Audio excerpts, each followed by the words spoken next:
Agoyo ne Nyasaye maduong' erokamano okinyi machielo ma Kristo mar polo mar warruok osetimo. Okinyi ni mar Jumapil mar 2 mar dwe mar 7, Nyasach polo, Nyasach warruok otimo ng'wono kendo omiya thuolo nyadichiel mondo abi e TV Lolwe ka mondo achak aleri weche mar Roho Maler oketo e lewa. Jehova nosetimona ng'wono mondo achak achop ka mondo wagoye kodi mbaka. Bang'e walam kodi Nyasaye tok kase lero wach ma Ruoth nigodo kodi. Okinyi ni kawuono ni adhi somo wach achiel mondikie muma e buk mar Joshua. Adhi somo buk mar Joshua 24 to tako somo matindo 14 nyaka 18. Kanyo ema dhi somo bang'e to wadhi goyo mbaka to wawinjo weche ma Ruoth nigodo kodwa to wabiro lamo Nyasaye kodi. Yiena mondo asom wach mondiki.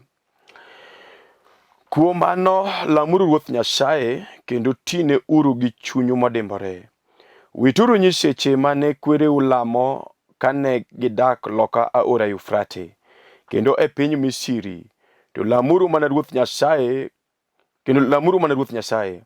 Ka ok oikoru mar tiyone, to yieruru tinende ni Nyasaye mubiro tiyone. Unyalo tiyone nyiseche mane kwereu lamo loka aora Yufrate kata nyiseche mag jo-Amor makoro odak e pinygini. To an kaachiel gi jo-oda wabiro tiyone Ruoth Nyasaye. To jo-Israel nodwoko Joshua niya, ok wadwar weyo Ruoth Nyasaye kata matin mondo wati ne nyiseche mamoko. Ruoth Nyasaye ma Nyasachwa ema nogolo kwerewa kod wan bende e piny Misiri kama ne wabedo e wasumbni, kendo ne waneno oni manotimo.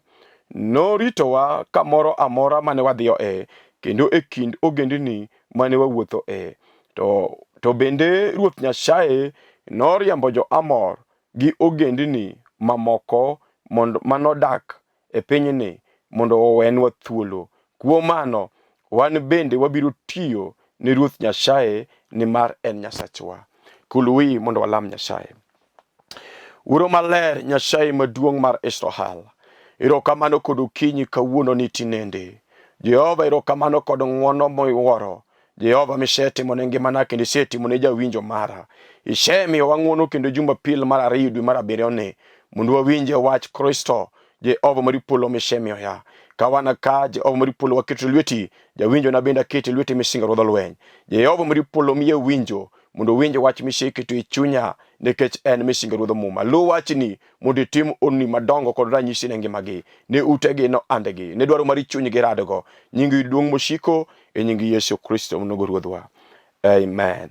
Agoyo ne Kristo maduong' mar nyalo erokamano nikech okinyi machielo ma Ruodh Muma Nyasach warruok Jehova mar nditi osetimo. Okinyi ni Jehova ochako miya thuolo kendo Kristo ochako miya ng'wono mondo achak achopie Lolwe TV ka mondo wachak wagoyi kodi mbaka. Wach madwa nalosie en wach masomo e buk mar Joshua 24.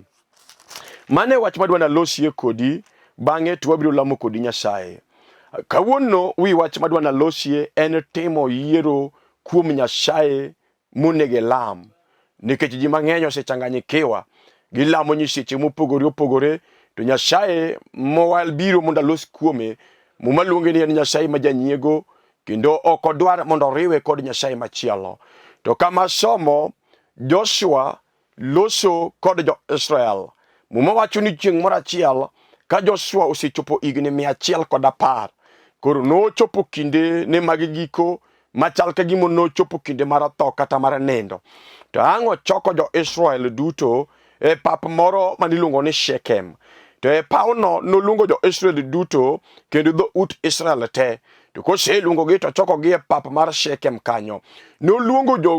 jodongo kaachiel kod jong'ad bura mag Israel. To ketogi piny to miyogi wach. To wacho ni kawuono ni yieuru mondo ulam Ruoth Nyasaye kendo utine kod chunyu modimbore. Tine uru Nyasaye, lamuru Nyasaye kendo utine kod chunyu modimbore. nikech gimomiyo nowachonegi kamano, jo-Israel kane owuok e piny mar Misri, nitie singruok mane gitimo kod Nyasaye, nikech Nyasachwa en Nyasach singruok. To ka giwuok e piny Misri, Ruoth ogologi kod teko maduong' e piny mar twech mane sandogi kendo ne gitiyo tich matek ka gichiem. To Jehova ogologi to terogi e piny mane Muma wacho ni piny mopong' kod mor kich kaachiel kod chak. To ka gisechopo kanyo, to jo-Israel nikech gin dhano wigi nowil kod Nyasaye, ma gichako lamo nyiseche manono. To ka Nyasaye iye nowang' kod jo-Israel, ma Nyasaye nobolo jo-Israel monoweyogi e lwet jasigu. Jasigu nosando jo-Israel manokawo gigi duto ma jo-Israel nodong' jok modhier. Nyasaye nojwang'ogi nikech ne giketho singruok mane giketo kod Nyasaye. Ing'eyo ni Nyasaye kaluongo ng'ato kata ka Nyasaye gonyo ng'ato kamoro, to Jehova en Nyasaye mar singruok. Wan kod ji mang'eny, wan kod mine kod chuo manyotimo singruok kod Nyasaye. To kata kamano singruok manyogi timo, wigi nyosi wilgo manyogi ketho singruok. Mano nyomiyo Nyasaye mar polo nyoweyogi e lwet jasigu, ma kata kaloso kodi kod okinyi, tineno kaka wasigu tiyi. To gimomiyo wasigu tiyi, Nyasaye nyoboli, Yesu nyoboli nikech nyiketho singruok manyitimo. Nitie jok mang'eny manyotimo singruok kanyo giwacho Yesu Kristo wari chunya an jaricho, kanyo gisarenda ngimagi ne Nyasaye maduong' mar nyalo mar warruok. To eka bang'e to ang' giketho singruok. Omiyo Nyasaye mar polo nyojwang'ogi, Yesu Kristo nyobologi e lwet jasigu mag dala, e lwet jasigu mag anyuola, e lwet jasigu mag chunje mag mier. Jehova no nyobologi, omiyo kawuono ne giywak, kendo giywak ni apgi rach, kendo giywak ni gik maricho lale matimore ngimagi. To wigi pok oparo ni nyogi ketho singruok ma nyogi keto kod Nyasach polo. To kama wasomo, Nyasaye loso kod Joshua ma wuod Nun, to kone ni mondo luongo jo-Israel mondo chokgi, mondo jo-Israel otim yiero. An bende okinyi kawuono, wach mabiro ge TV kawuono ni tinende e Jumapil mar 2 mar dwe mar 7 ni en ni ng'ato ka ng'ato nego tim yiero. Iwinjo mama, onego tim yiero Nyasaye mibiro wuothogo. Dichuo onego tim yiero, nyako kata kijana onego tim yiero kuom Nyasaye mibiro wuothogo. Wan kod nyiseche mang'eny, wan kod nyiseche mag kwere mane kwere lamo, wan gi nyiseche mag deye, wan gi nyiseche mag wuone manyo wuone lamo. Momiyo Nyasaye nyojwang'ogi, momiyo nyogi tho ka gin jok majwang', nyogi tho ka gin jok ma Nyasaye okomorogo. Omiyo jomoko ka nyodonge mier manyileme nyiseche ni manono, jomoko nyowacho ni nyiseche mag kwere ok wanyalo weyo. Omiyo nyogi riwo Nyasache warruok kod nyiseche mag kwere. To Joshua ma nyathi Nun, ka kinde ni osechopo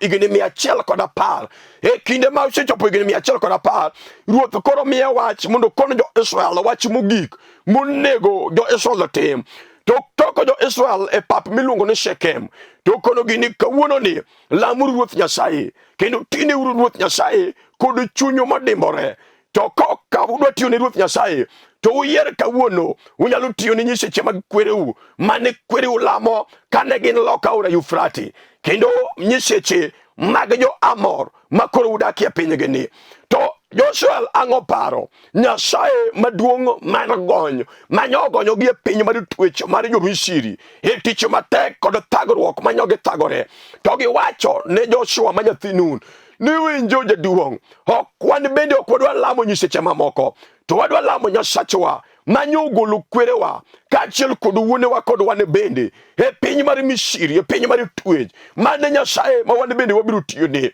An bende kawuono kod okinyi abiro mondo mi ng'ato yierie kawuono, nikech waselamo nyiseche manono kendo miyo ji mang'eny oseyanyo warruok ma giwuothogo. Wan kod mon kod chuo, wan kod deye kod kwere manyowacho Yesu Kristo war chunya an jaricho. To kata kamano nyogi wuotho manyogi weyo warruok, kata ka giwuotho kod warruok to giwuotho kod gima chalo warwo kata kamano warwo kono kene warwo omiyo Nyasaye mar polo nyojwangogi omiyo giywak kendo gidakie shida gichulote shida girwakore shida gichieme shida kata kamano pogi fwenyo ni nyogi ketho singruok manyogi kito kod Nyasaye to gin kod Nyasaye magolo ji shida kod thagruok mag mier mag dala kawuono kudu kinyi ng'ato nyalo timo yiero ma wachna dira adwa yiero Nyasaye ma do wuotho go Nyasachwa na wacho ni en Nyasaye ma janyiego to Nyasaye ok dwar mondo riwe kod nyiseche manono wan kod mine mudi chieng to gin joko mowar kendo gin jopako maber kendo seche moko kopako Nyasaye to nyalo gowe dhok moro machalo dho polo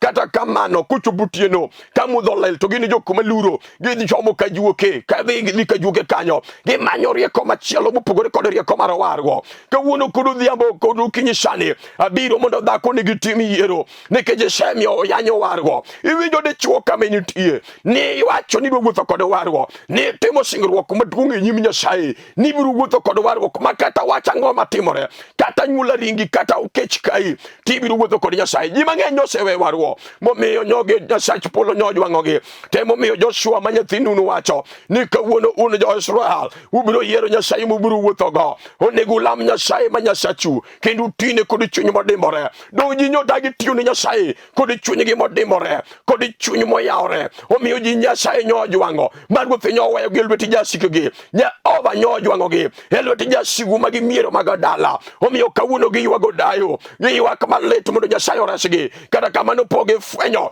ni nyogi ketho singruok manyogi keto kod Nyasaye mar nyalo mar oganda lweny kawuono kod odhiambo ng'ato nyalo fwenyo mondo duoge ir Nyasaye maduong' mar nyalo onegi tim yiero mama onegi tim yiero dichuo owera nyaki winjo ya onegi tim yiero Nyasaye mibiro wuothogo wan kod nyiri mang'eny modonjie chode chuo bendo donjie chode to giwuotho kod Nyasaye mar wargo gin gi jochode mar dwanyruok mar guogi kata kamano giweny bende giramarama ne gin bende wargi gibiro dhi e polo girito Yesu mondo duogo kaw kanisa we awachni kawuono sane nyako we awachni mama we awachni dichuo kata kijana onegi yier Nyasaye mibiro wuothogo Nyasaye ok en Nyasaye mar uchafu ok en Nyasaye mar fuwo wargo kodonye ngima mar ng'ato to golo fuwo to kelo rieko omiyo kawuono kod kinyi wach ma Nyasaye oroge TV ka en ng'ato nego yier Nyasaye mobiro wuothogo Nyasachwa yosewang' kod oganda nikech Nyasaye neno ka ji lame kod odiochieng' to kochopo gotieno to jok malamegi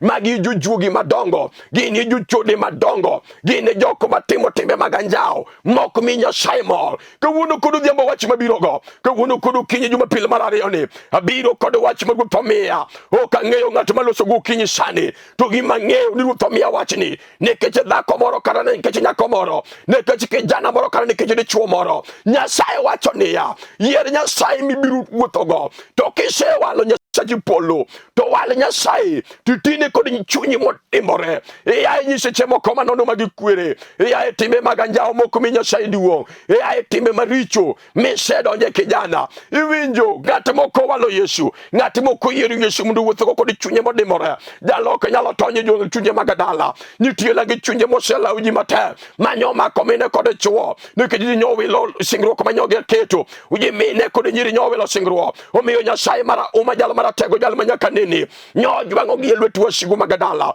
lang sani kwaloso kod kinyi sani lang chunye gutiyogi giywak apela giywago dayo giywago dhier mag dala nikech Nyasaye nyojwangogi kawuono kod kinyi nyalo yiero iwinjo mamo negi yier nikech kawuono inyalo yiero Nyasaye kiyiero Nyasache warruok to bende Nyasache wargo to kineno ni lamo nyiseche mag kwereu manyo kwaru lamo moimiyo nyotho ka en ng'at modhier ka en ng'at mocha ka en ng'at ma joji ogweng'o ok dwar en ng'at monyonego ji e gweng'o tieko iwinjo kawuono inyalo yiero inyalo muko nyiseche mag kwere inyalo muko nyiseche mag dehe inyalo muko nyiseche mag wuoro inyalo muko nyiseche mag minni mondo ilam Nyasaye mar nyalo jal manyalo loko ngimani afucha wan kod Nyasaye ma ka ng'ato walo wan kod Jehova ma ka ng'ato walo mowacho ni Nyasaye ni masiwali adwar mondo tini kod chunya ma iye mondo anegi kuma dongo mibiro timo nenge mana Nyasachwa ok en jamiriambo Nyasachwa en jadiera to biro siko jadiera apako Nyasaye maduong' mar nyalo mar oganda lweny. En kata kawuono sani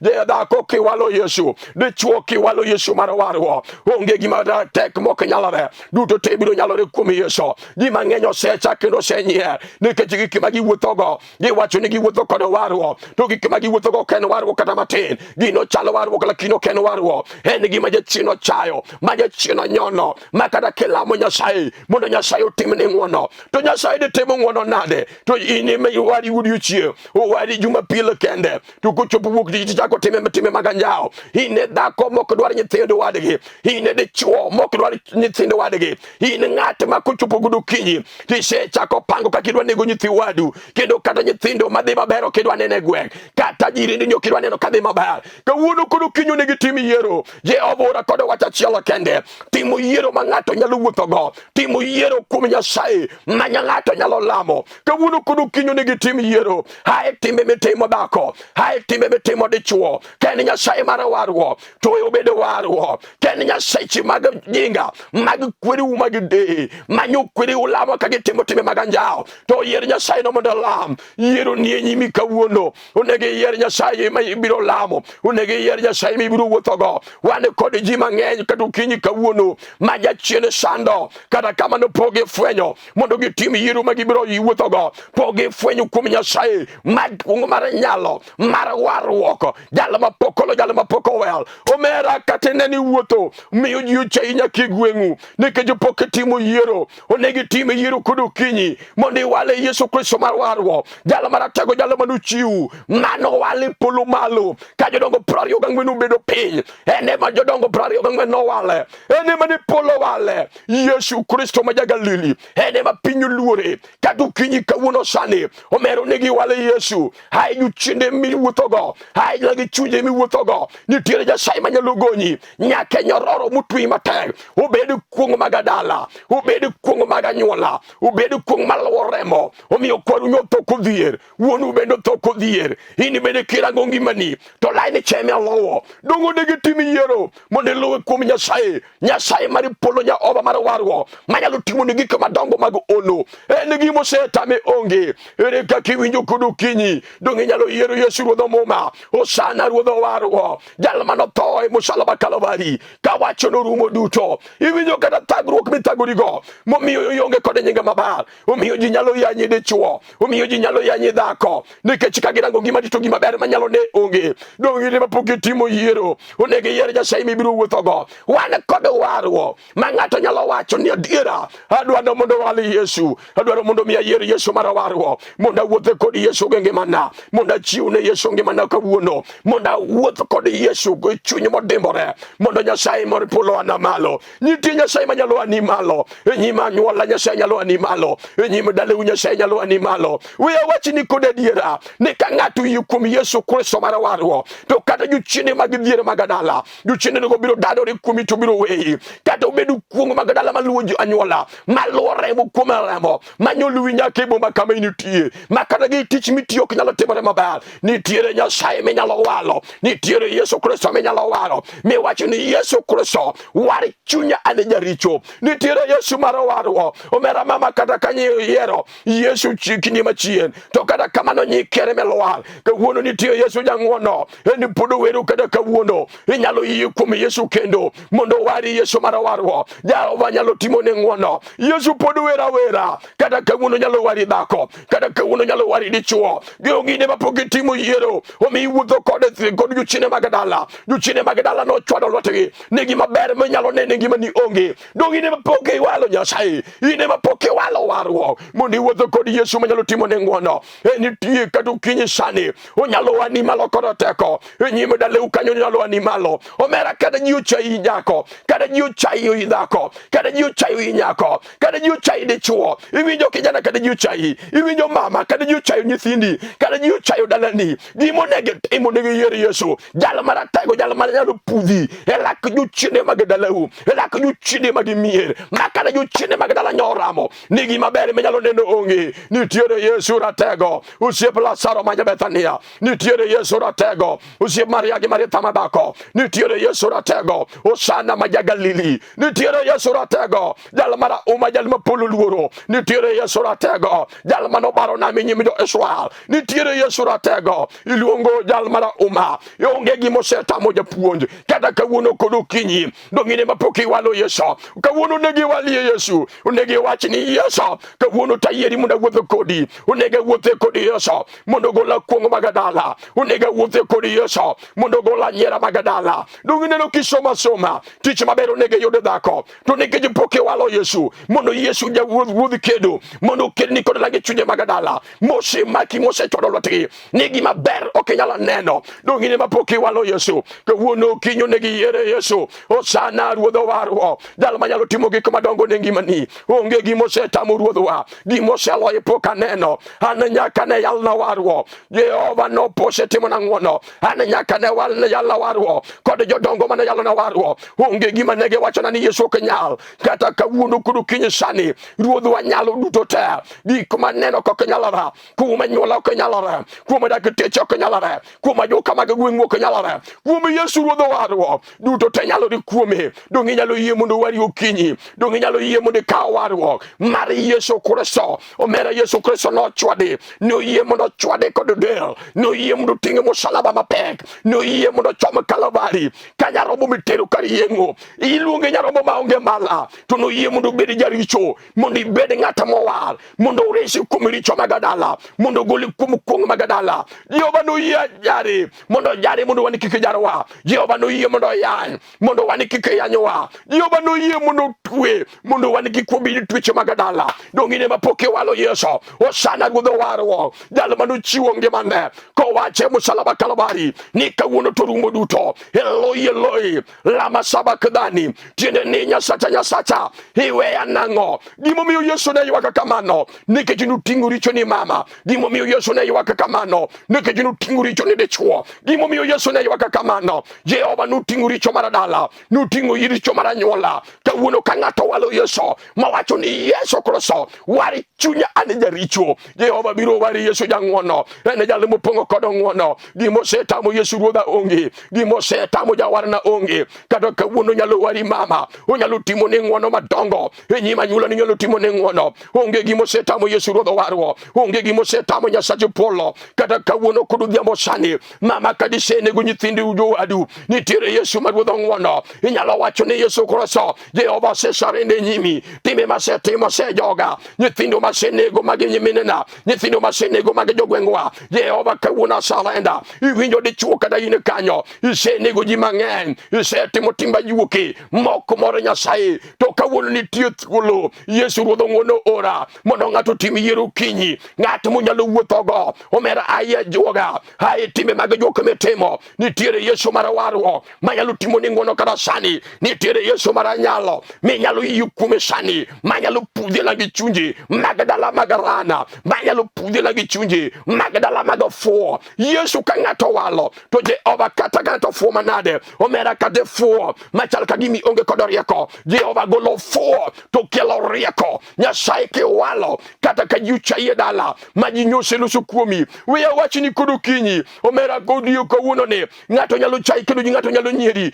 nikech ong'eyo kawuono ni oko ng'eyo gima kiny maruoth oloso omera ke walo Yesu to odiochieng' ma kiny nyalo bedo mopogore kata jok manyo nyieri jogo nyalo luori kendo jok manyo chai jogo nyalo mi luor kendo ginyalo chako manyo Nyasachi mondo in bende Nyasaye otimnegi gik madongo ma ruoth osetimoni dongine monege walo kawuono Nyasaye mar nyalo minyalo wuothogo tinendeni nitiere Nyasaye mar uma jal maratego jal manyaka neni ene ma onge gimo setame ine monege yiere Nyasaye Joshua ma wuod Nun kono jo Israel kagine pap mar Shekem ni kawuono ne lamuru Nyasaye kendo tine uru kod chuny modimore to ka ukuikoru tiyo ne Nyasaye tu nyalo lamo nyiseche mamoko mag kweru manege lame loka ora Yufrate ane bende kawuono Nyasaye obora ni monda benji ni onegi yiere Nyasaye ere Nyasaye mibiro yiero Nyasaye kwereu konde yiero Nyasaye deni konde yiero Nyasaye mar polo mar warwok tinende Joshua kono jo Israel ni yae kawuono ne yieruru Nyasaye muru tione ka utiyo ne Nyasaye kwereu to yieruru kawuono to kutiyo ne Nyasaye mar polo to yieruru kawuono to jo Israel ang'o wacho ni wano kodwaro Nyasaye machielo nikech waparo ng'wono mar ruoth osetimo to anu golowa piny mar Misri okelowa piny mar Kanaan ka no neno Nyasaye no kano baro na meri nyimwa ratero ko umu wasikwa kod pi mang'eny ma wasikwa no tho e nam ratero wan bende wabiro tiyo ne Nyasaye jal manyore sowa jalo mogo nyogolo walwetu wasigu mane Nyasaye mo biro tiyone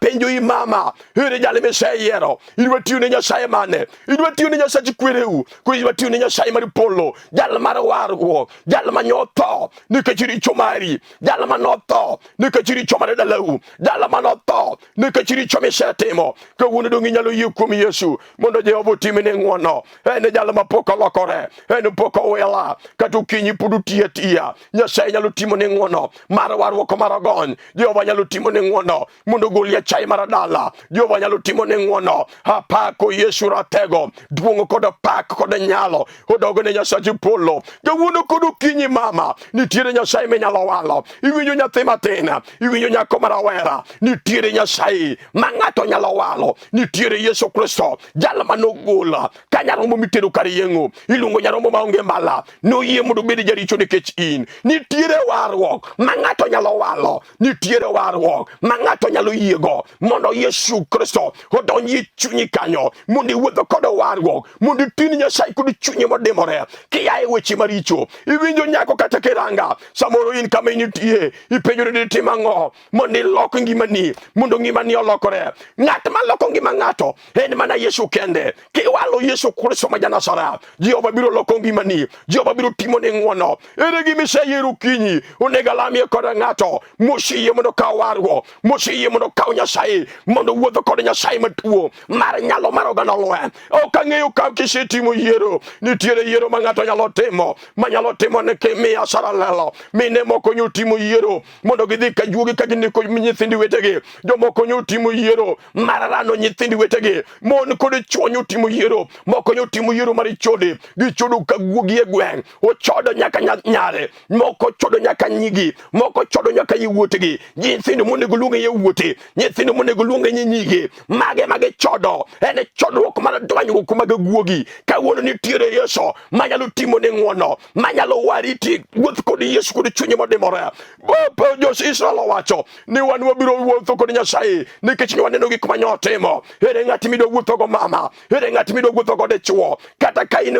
mama kaaba ochoto mawuotho e street maichodo kod ng'ata eno chalo chwo mar kanjo ma ng'ata mane kod pesa nyalo donja to timo aja ne to malo akanyo omere nitiere Yesu jal manyalo goli e time maganjao mondi wuotho kod warwo ti wuotho kod lew mar Nyasaye Jehova nitie kod ngwono eni mopongo kod ngwono winjo teko mar warwo oselo kuma mondo Jehova timena ng'ato ngwono Jehova nyalo gonyi sani Nyasaye nyalo timo ne ngwono onyalo pudhila gi chunye mag dalau onyalo pudhila gi chunye mag dhier mag rana mag shiko mag dala unge gimo setamo Nyasachwa kang'eyo ka ng'ato seikore mondo alami kod Nyasache warwo Jehova na osetimo ngwono mondo timene ng'ato ngwono kod kinyi unge gimo setamo Yesu Jagalili unge gimo setamo Yesu Janazara kata gik mado tamo kwereu kuom Yesu Kristo nyalore gima do setamo deni kuom Yesu Jagalili nyalore gima do setamo rieko mar piny kuom Yesu Kristo Janazareth nyalore we alami kod jomoko mosewinjo koseliero Nyasaye magide wuothogo kata in osiptal inena e TV kaima initie adwa mondi makiye matuo nitiere Nyasaye ma jachanga mosaidha adwa oro Nyasaye mi oro todheyo Jehova biro changi kama initie gima adwa mondi bedo go ng'at matuo rwaki yie kuom Yesu tim rwaki yie kuom Nyasaye nitie Nyasaye madwa changi kanyo kama nindi biro winjo teko Nyasaye okang'eyo kaka ibedo kinyalo mulo TV mul kokinyalo mulo TV